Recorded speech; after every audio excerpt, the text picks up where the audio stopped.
Hello everyone, welcome to YTH India. YTH India पे आप सभी का स्वागत है। Hashtag get success with us.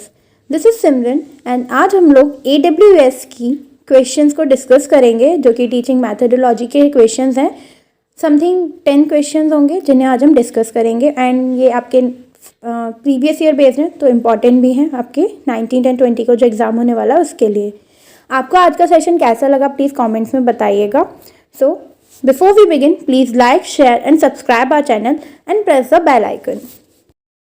Question number 1 is, which of the following methods would be most appropriate to teach vocational skills to student? Means कौन सा method सबसे ज़्यादा सही रहता है vocational skills को पढ़ाने के लिए। vocational skill मतलब वो skills हो गए जो हमारी डे टू डे या डेली बेसिस की जो skills होती हैं रोजगार संबंधी। तो इनके लिए हमें कौन सा method बेस्ट रहेगा वो देखना है। So option A is experimentation, option B is discussion, C is role play and D is demonstration. So if हम डे टू डे एक्टिविटीज़ के लिए अगर हमें कोई मेथड सूट करा है तो वो कौन सा होगा। नॉर्मली सी बात है कि स्टूडेंट्स के लिए हमें बेस्ट मेथड चाहिए डेली बेसिस पे, तो लर्न बाय डूइंग हमें सबसे बेस्ट रहता है। इवन हमने पेडागोजी के लिए ये चीज़ की भी थी कि जहाँ पे बच्चा इन्वॉल्व हो रहा है वो बेस्ट है। तो इनमें से कौन सा ऑप्शन होगा, that is option A. Option A correct है, एक्सपेरिमेंटेशन। यहाँ बच्चा करेगा चीज़ों को। जैसे इन केस मुझे कुछ क्राफ्ट सिखाना है तो ऐसा नहीं कि मैं वो क्राफ्ट करके सिखा दूँ और बच्चा उस चीज़ को सीख जाएगा। जब तक वो खुद नहीं बनाएगा, खुद नहीं करेगा, तब तक उसे वो चीज़ नहीं आएगी। तो experimentation is best suitable for this. So option A is correct. Okay, so our next question is question number 2. The apex institution involved in the planned and coordinated development of the teacher education system throughout the country is means कौन सी apex institution ऐसी है जो कि planned और coordinated development में use होती है teacher education system के लिए all over the country. Option A is NIEPA, B is SCERT, C is NCTE, D is NCERT। If हम टीचर एजुकेशन सिस्टम की बात करें तो उसके लिए जो ऑर्गेनाइजेशन है, उसके लिए जो इंस्टीट्यूशन है that is NCTE, national council of teachers education. ठीक है, तो option C is correct. If आपको यहाँ रिसर्च के लिए पूछा जाता तो हम NCERT लगाते, बट यहाँ टीचर एजुकेशन सिस्टम की बात हो रही है तो हम NCTE लगाएंगे। Means option C is correct.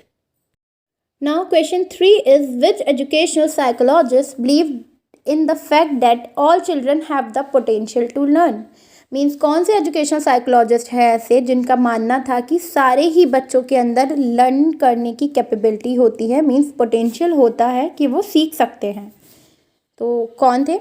Option A is Froebel, B is Montessori, C is Rousseau या D is Brunner.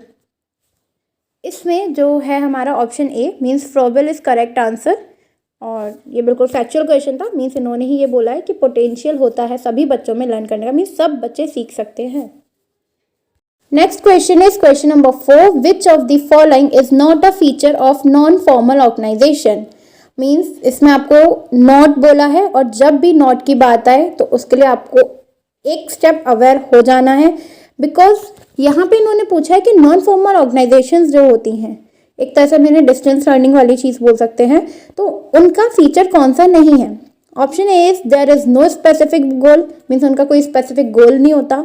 B it is structured and plan, वो एक प्रॉपर स्ट्रक्चर और प्लान में है।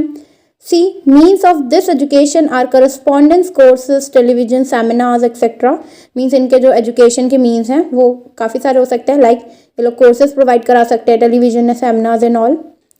Option D is it is given intentionally but outside the usual form of formal system of education।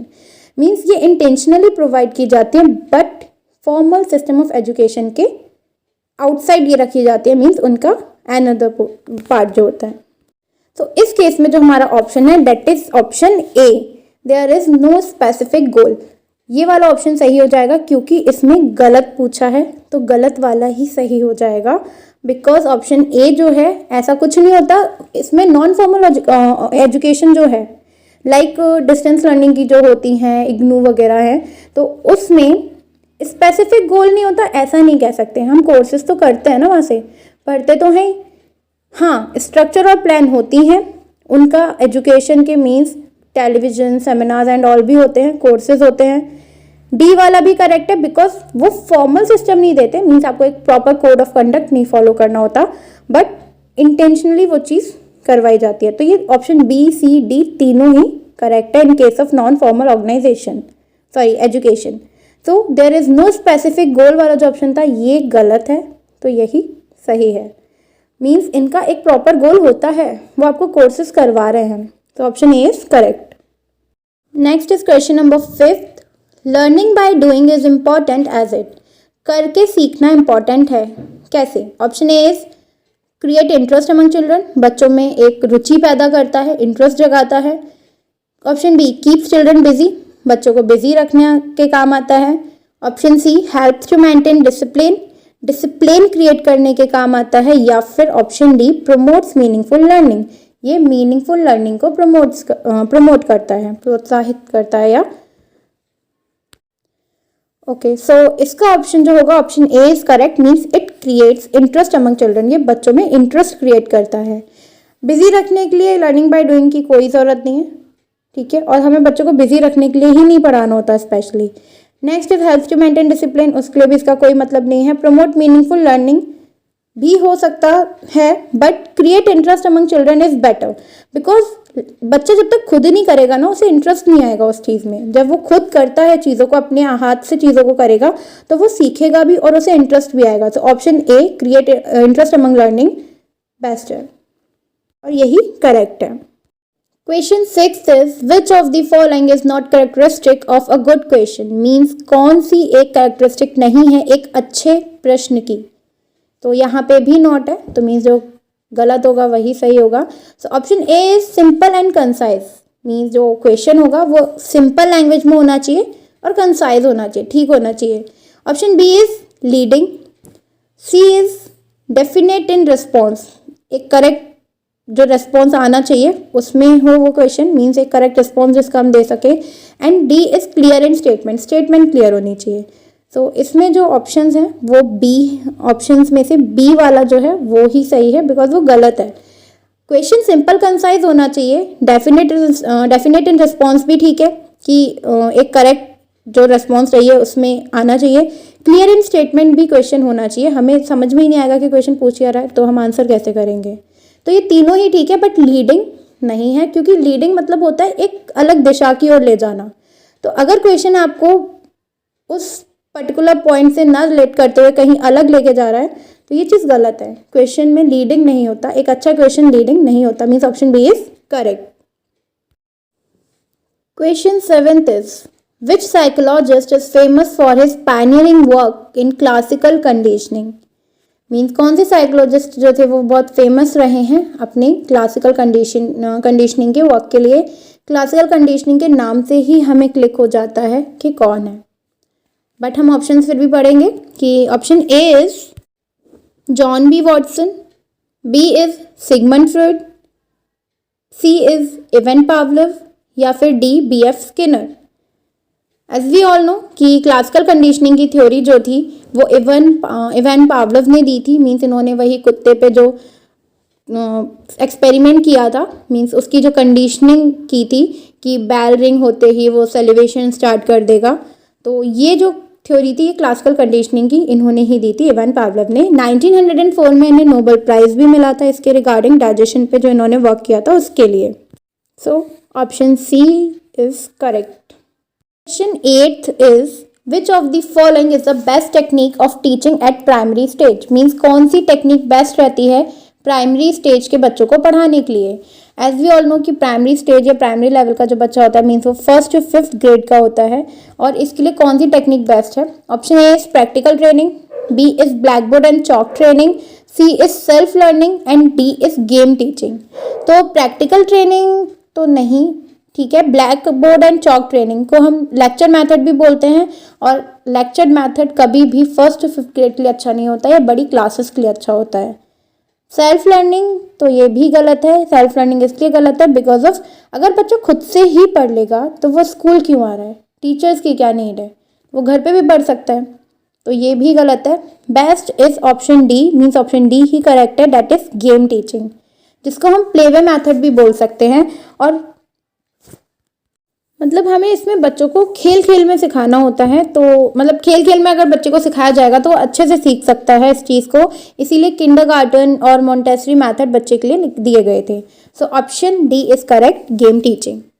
Child is more important than books. This viewpoint of Tagore represent his faith in the following aims of education. Means बच्चा book से ज़्यादा important है, ऐसा टैगोर का मानना था, उनका ये व्यू पॉइंट था। तो ये क्या चीज़ किस एम ऑफ एजुकेशन को बता रहा है? Option A is social aim, B is synthesis of individual and social aim, C is individual aims, या डी इज कल्चरल एम्स। जो टैगोर थे वो एक नेचुरलिस्ट थे, मीन्स प्रकृतिवादी थे, और प्रकृतिवाद जो है वो सेल्फ एक्सप्रेशन का रूल देता है, मीन्स बच्चे के इंडिविजुअल एम्स को बताता है। तो option C is individual aims is correct answer, क्योंकि यहाँ पे बच्चे को ग्रुप के लिए नहीं, वो अपनी चीज़ों को देख के पढ़ेगा, खुद के लिए करेगा। तो इंडिविजुअल एम्स को ज़्यादा माना गया है अकॉर्डिंग टू आवर नेचुरलिस्ट जो कहते हैं, और प्रकृतिवाद जो है मीन्स नेचुरलिस्ट भी सेल्फ एक्सप्रेशन का रूल ही देता है। तो option C is correct. Last question is question number 10. The degree to which a test measures what is it intended to measure is termed as its. Means अगर कोई test वही चीज़ measure करे जिस चीज़ के लिए उसे बनाया गया है तो उसको क्या कहेंगे? Option A is objectivity, B is validity, C is reliability and D is usability. तो अगर हम इसे देखें तो अगर कोई चीज़ किसी चीज़ के लिए बनाई जाती है और वो वही काम करती है तो उसे बोला जाता है कि ये वैध है, ठीक है, मीन्स इसकी वैलिडिटी ही ये है। तो option B is validity. Validity means वैधता, कि जिस चीज़ के लिए उसे बनाया गया था वो वही मेज़र कर रहा है, इधर उधर का कुछ नहीं देख रहा। फॉर एग्जाम्पल अगर कोई एग्ज़ाम लगाया जा रहा है किसी चीज़ के लिए, वो वही मेज़र करेगा। इफ़ कोई यूपीएससी का एग्ज़ाम है, आईएएस एंड ऑल के लिए एग्ज़ाम है, तो ऑब्वियसली बात है ना, उसको जो उसके लिए चीज़ों को देखा जा रहा है वो एक उस पर्टिकुलर पर्सन के लिए देखा जा रहा है। ऐसा तो नहीं कि हम जो यूपी टेट सी टेट देते हैं उसमें हम यूपीएससी का पेपर क्लियर करेंगे तब बनेंगे। यूपीएससी क्लियर करने के बाद आप यूपीएससी में जाएंगे, सी टेट क्लियर करने के बाद आप टीचिंग एंड ऑल के लिए जाते हैं। तो एक एप्टीट्यूड टेस्ट होते हैं हमारे सी टेट यूपी टेट, कि कैसे बच्चे को पढ़ाना है। तो उसी बेसिस पे वो पेपर बना हुआ है, वही टेस्ट बना हुआ है जो कि वो एक्चुअलिटी ही मेज़र करता है जो उसे मेज़र करनी है। So validity is correct, option B is correct answer. Okay, so ये कुछ 10 क्वेश्चन है जो अभी हमने डिस्कस किए AWS के लिए टीचिंग मैथडोलॉजी के, जो कि सारे प्रीवियस ईयर बेस्ड थे। एंड ये कोई ज़रूरी नहीं है कि ये AWS के क्वेश्चन है तो उसी में ही काम आएंगे। आप इन्हें ऑलमोस्ट सारे एग्जाम्स के लिए अगर आप प्रिपेयर कर रहे हैं टीचिंग के किसी भी एग्ज़ाम के लिए, तो आप फॉर प्रैक्टिस इन सारे क्वेश्चन को देख सकते हैं। और आपको इन क्वेश्चंस में अगर कोई इशू है या कोई प्रॉब्लम है तो प्लीज़ कमेंट सेक्शन में ज़रूर बताएं। एंड सेशन कैसा लगा वो भी आपको कमेंट सेक्शन में बताना है। So that's all for the day. Thank you, but don't forget to like, share and subscribe our channel and press the bell icon. So thank you, have a nice day.